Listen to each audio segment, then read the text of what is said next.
after the pandemic started, I had long COVID symptoms that knocked me out for about 9 months. And at the time, I was a director of content marketing for a small marketing agency.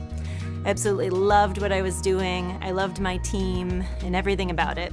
But long COVID really knocked me out. I was under a lot of stress, was physically exhausted, and I just couldn't do what I was doing anymore to the way that I wanted to do it anyway.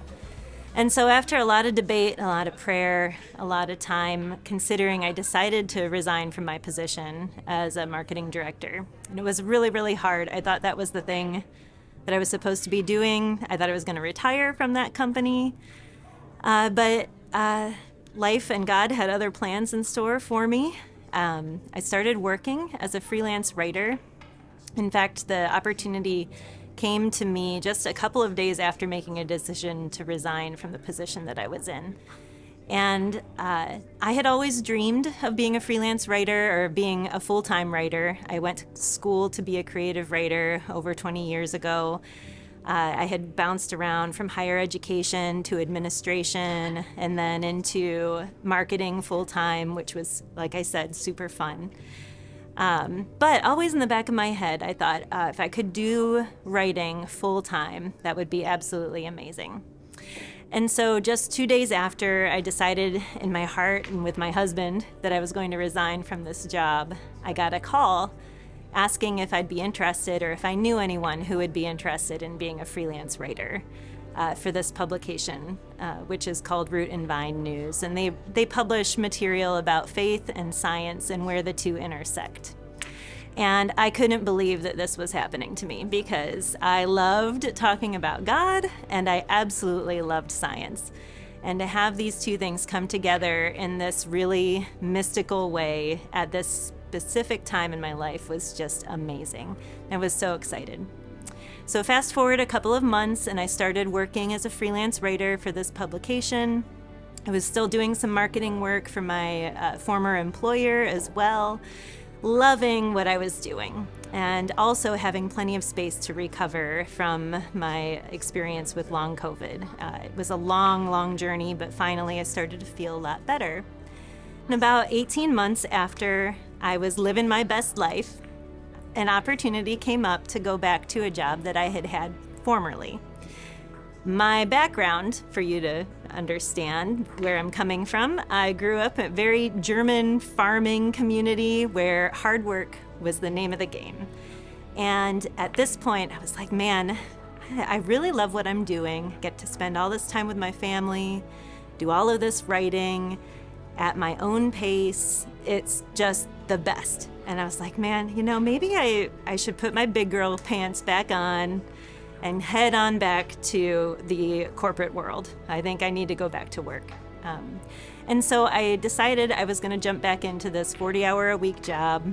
It seemed like a really perfect fit, perfect timing for me. And it was really hard. After about 6 weeks, I was like, I just don't know if I can do this. I'm going to keep on trying and see whether I can make this work. Because I wanted to keep writing, and I was trying to keep writing while also doing this job. And one Sunday, I was in a class on meditation at our local church, and this had like 5 minutes of silence. And I hadn't really given myself 5 minutes of silence in about 6 weeks since starting this job. And I just sat and I was just being quiet with the Lord for a minute. And there have only been a couple of times in my life where I've felt like God has spoken to me in my head. Nobody else heard it. And I felt him say to me, Sarah, I gave you all of these opportunities to use the gifts that I gave you with joy and with freedom. And you chose insurance and stability. And I was crushed because I felt in that moment like I had been disciplined by God, that I had chosen, that I had been given, like he said to me, all of these opportunities to do something that I loved, but had chosen a different path that actually wasn't honoring him the way that I thought it would And so our 5 minutes of silence ended, and I was sobbing. Like, there's like 5 other people in the room. They're like, "What the heck happened to you in these 5 minutes?" Because before that, I was like, "Hey, everybody, let's talk about Jesus." And now I'm brokenhearted. And I'm like, "I think I have to resign from my job." And so I went for a long walk with a friend to talk through what I had just experienced and to process what were the motivations for why I wanted to change my job, and what was the thing that I had heard from the Lord in that moment. And ultimately decided the next day to quit. And I was also really heartbroken because, like my German hardworking roots told me, if I was going to do this, I was going to let people down. And what would people think of me? But one of the hard lessons I had learned during COVID and during my chronic illness was that what really mattered wasn't what I was doing, but who I was, and that God loved me just as I was, just for being, not just because I could do things. As my husband says a lot, you're a human being, you're not a human doing. And that's been a really hard lesson for me to learn.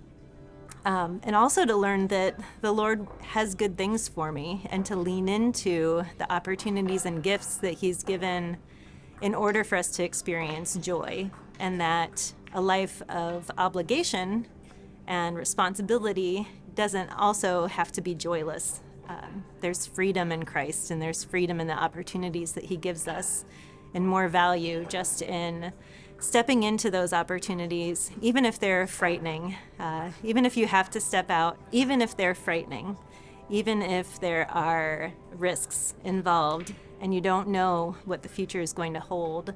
The Lord tells us that we are not to worry about tomorrow, that we're supposed to step into what He's given us today. There's enough worry today. Leave the other worries for tomorrow when you can pick them up all over again. This was such a huge lesson for me because I have always been a person who has looked to see what was next, to look at the next rung on the ladder. And so when the ladder was kicked out from underneath me and I felt myself fall on my butt and realize that I couldn't do all the things that I had been able to do very easily before, it taught me a whole new level of reliance on the Lord, reliance on my family, and appreciation for the Lord who says that I am His beloved, that I am loved with an everlasting love, and that wherever I am at, He is working on me and continuing to develop me, and that I am a good work just as I am, even as He's working on me moving forward. So wherever you find yourself right now, as a college student looking at the horizon, trying to figure out what your first or next step is, if you're trying to figure out your major, if you're trying to figure out what the Lord has for you, remember that even in this moment, you are fully loved, even as He is developing you into whatever magnificent piece of art you will end up being.